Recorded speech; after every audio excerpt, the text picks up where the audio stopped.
Hi friends, welcome to my channel. ഇന്ന് നമ്മൾ snow സിറ്റിക്കുള്ളിലുള്ള mad ലാബിൻ്റെ വിശേഷങ്ങളാണ് പങ്കുവയ്ക്കുന്നത്. സ്നോ സിറ്റിയുടെ ഫസ്റ്റ് ഫ്ലോറിലാണ് ഇത് സ്ഥിതി ചെയ്യുന്നത്. രാവിലെ 10 മണി മുതൽ വൈകുന്നേരം 8 മണി വരെയാണ് ഇവിടുത്തെ സമയം. 400 രൂപയ്ക്ക് മുകളിലാണ് ഇവിടുത്തെ ടിക്കറ്റ് പ്രൈസ്. എല്ലാ പ്രായത്തിലുമുള്ള സന്ദർശകർക്ക് ശാസ്ത്രത്തിൻ്റെയും ഗണിതത്തിൻ്റെയും നിരവധി വശങ്ങൾ പര്യവേഷണം ചെയ്യാൻ വികസിപ്പിച്ചെടുത്ത ഒരു തരത്തിലുള്ള ശാസ്ത്ര തീം പാർക്കാണ് മാഡ് ലാബ്സ്. 2 വലിയ ഹാളുകളിലായിട്ടാണ് ഇവ ഒരുക്കിയിരിക്കുന്നത്. ഒരു കളിസ്ഥലത്തിന്റെ ആനന്ദവും ഒരു മ്യൂസിയവും സമന്വയിപ്പിച്ചിരിക്കുന്ന ഒരു സ്വയം നിയന്ത്രിത പഠന ഇടമാണിവിടം. ഇവിടെ വളരെ രസകരമായിട്ടാണ് കുട്ടികൾ ഓരോ പരീക്ഷണങ്ങളും സ്വയം ചെയ്ത് മനസ്സിലാക്കുന്നത്. ഉള്ളിൽ പ്രവേശിച്ചാൽ രാത്രി 8 മണി വരെ ഇവിടെ ഇരുന്ന് ചെയ്യാനുള്ള ഓരോ ശാസ്ത്ര വിദ്യകൾ ഇവിടെയുണ്ട്. 1000 ചതുരശ്ര അടിയിൽ പരന്നു കിടക്കുന്ന ഈ സയൻസ് പാർക്കിൽ വിവിധ ശാസ്ത്ര വിഷയങ്ങളിൽ വ്യാപിച്ചു കിടക്കുന്ന നിരവധി തീം അധിഷ്ഠിത സോണുകളുമുണ്ട്.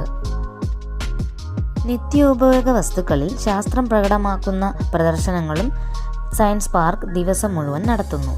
ഇവിടെ കുട്ടികൾക്ക് പടം വരയ്ക്കാവുന്നതാണ്. അച്ചു വനത്തിന്റെ പടം വരച്ച് അശ്വിൻ എന്ന് എഴുതിയിരിക്കുന്നതാണ് ഇതിൽ കാണുന്നത്. വീല് കറക്കി നക്ഷത്രത്തെ കത്തിക്കുന്ന അടുത്തൊരു എക്സ്പെരിമെന്റ് ആണ് ഇത്. കൂടാതെ ഇലക്ട്രോണിക് സെക്ഷനും ഇവിടെയുണ്ട്. മാഡ് ലാബിൽ സയൻസ് പഠിക്കുന്നത് വളരെ രസകരമായിട്ടാണ്. ഇവിടെ വരുന്ന സന്ദർശകർക്ക് ഓരോ മോഡലുകളും സ്പർശിച്ചും അനുഭവിച്ചറിഞ്ഞും ആണ് ഓരോ സയൻസ് എക്സ്പെരിമെന്റും ചെയ്യുന്നത്. ഇതുവഴി അവർക്ക് പരീക്ഷണങ്ങൾക്ക് പിന്നിലെ ശാസ്ത്രം സ്വയം മനസ്സിലാക്കാൻ കഴിയുന്നു.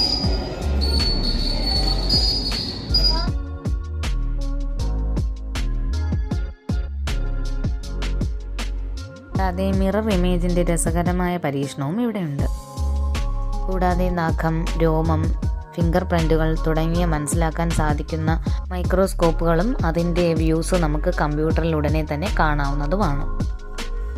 മാഡ് ലാബിനുള്ളിൽ വളരെ രസകരമായ കാഴ്ചകളാണ് ഉള്ളത്. ഇവിടെ വന്നാൽ സമയം പോകുന്നത് തന്നെ അറിയില്ല. കുട്ടികൾക്കും മുതിർന്നവർക്കും ഏത് പ്രായത്തിലുള്ളവർക്കും എൻജോയ് ചെയ്യാൻ പറ്റുന്ന നല്ലൊരു സ്ഥലമാണ്. കപ്പിൾ ചലഞ്ചായിട്ടും ഗ്രൂപ്പ് ചലഞ്ചായിട്ടും കുട്ടികൾക്കായിട്ടും അങ്ങനെ നിരവധി പ്രവർത്തനങ്ങൾ ഇവിടെ തന്നെയുണ്ട്.